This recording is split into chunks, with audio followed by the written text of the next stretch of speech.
Break के बाद आपका स्वागत है। भारत में हवाई टिकट्स और महंगी हो सकती हैं। बीते दिन जेट ईंधन की कीमतें रिकॉर्ड उच्च स्तर पर पहुंच गई थीं और तेल कंपनियों की ओर से अब जेट फ्यूल की कीमतों में 5% की वृद्धि की गई है। महामारी के चलते प्रभावित हुए एयरलाइन इंडस्ट्री के बार बार कहने के बावजूद सरकार ने जेट ईंधन की कीमतों पर उत्पाद शुल्क में कटौती नहीं की है। देश में घरेलू उड़ानों के लिए वैश्विक स्तर पर सबसे महंगा जेट ईंधन होने के कारण एविएशन टरबाइन फ्यूल की लागत जेट उद्योग की परिचालन लागत का केवल 40% हिस्सा है। सीधा चलते हैं हमारे संवाददाता समीर दीक्षित के पास, जो कि और ज्यादा जानकारी के साथ हमारे साथ लाइव जुड़ रहे हैं। समीर, यहाँ पर दो बातें हैं जिन पर की ध्यान देना जरूरी है।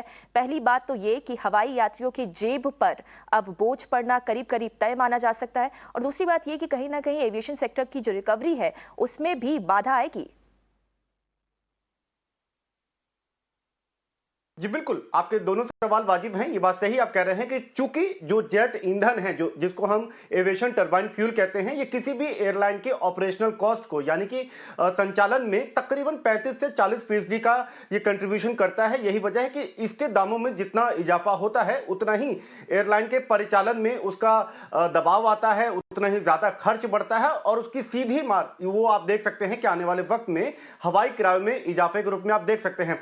अभी अगर ट्रेंड को आप देखें तो पिछले इसी केवल फरवरी के महीने में 2 दफा जो है वो हवाई ईंधन के दामों में इजाफा किया गया है। अभी की जो स्थिति है, दिल्ली में 1 किलो लीटर एटीएफ हवाई ईंधन जो है वो तकरीबन 90,000 रुपए का पड़ रहा है और बाकी शहरों में अगर आप इसको देखें, मसलन कोलकाता में तो ये तकरीबन 95,000 का है, मुंबई में करीब करीब 89,000 का है, जबकि चेन्नई में 94,000 पर किलो लीटर का ये दाम इस वक्त एटीएफ का पहुंच गया है।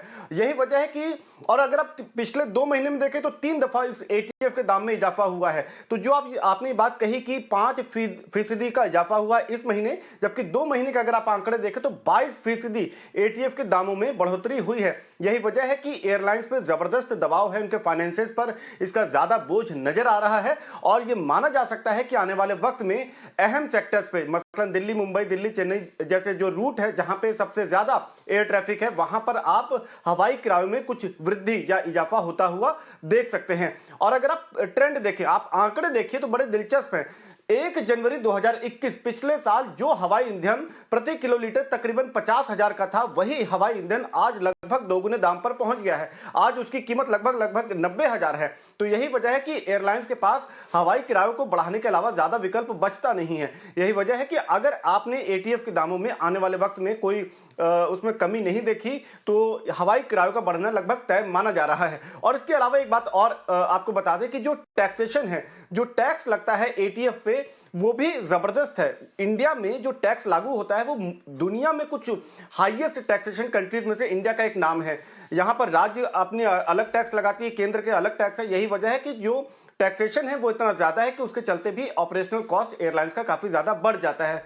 और इसी के पीछे आप देखते होंगे कि कई बार एयरलाइंस कहती हैं कि हवाई ईंधन को उसके जीएसटी के दायरे में लाया जाए, तो उसके पीछे वजह यही है कि ताकि टैक्सेशन में कुछ तो राहत मिल पाए। लेकिन कुल मिलाकर के अभी जो स्थिति है, हवाई ईंधन के दाम काफी ज्यादा बढ़ गए हैं, लगातार वृद्धि हो रही है और उसका नतीजा ये माना जा सकता है कि आने वाले वक्त में आप कुछ अहम रूट्स पर जो हवाई किराए हैं उसमें इजाफा होता हुआ देख सकते हैं।